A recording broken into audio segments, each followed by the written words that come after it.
Ma voisine Sophie est si bavarde que je n'ai jamais pu l'interrompre assez longtemps pour lui dire qu'elle était jolie. Hier soir, n'y tenant plus, j'ai sonné à sa porte sous le vague prétexte d'un besoin urgent de sel. La salière à la main, elle me parla longuement de ses démêlés avec le boucher du quartier. Pourquoi moi s'exclama-t-elle soudain, rejoignant la scène avec son boucher. Pouvez-vous me dire, s'il vous plaît, pourquoi ce sont toujours mes commandes qui n'arrivent jamais?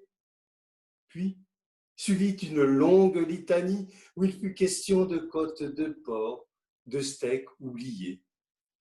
Je l'écoutais distraitement, fasciné par le mouvement de ses lèvres au dessin charmant et par ses yeux lumineux que déformaient un peu les verres trop épais de ses lunettes bleues.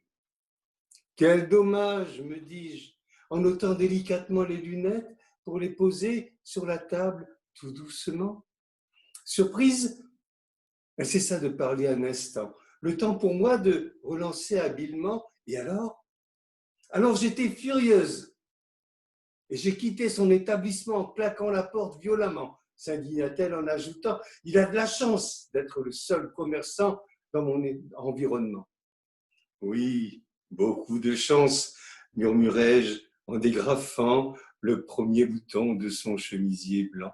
Oh! Puis, sans lui laisser le temps de réagir, j'affirmai dans un sourire « Il n'est pas le seul à profiter de la situation.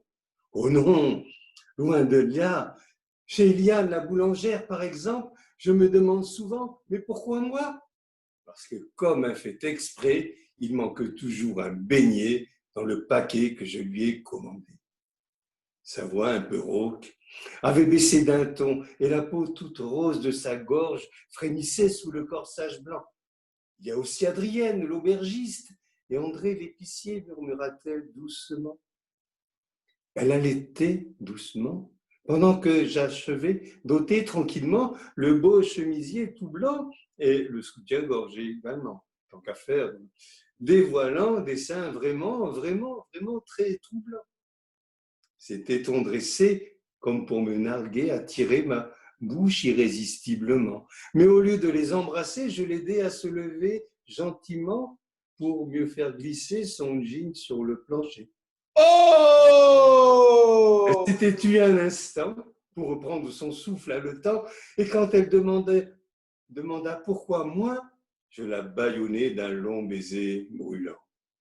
Alors, mesdames, mesdemoiselles, si on vous dit bavarde, surtout ne changez rien. Continuez à parler comme avant. Derrière la porte, il y a peut-être quelqu'un qui vous attend.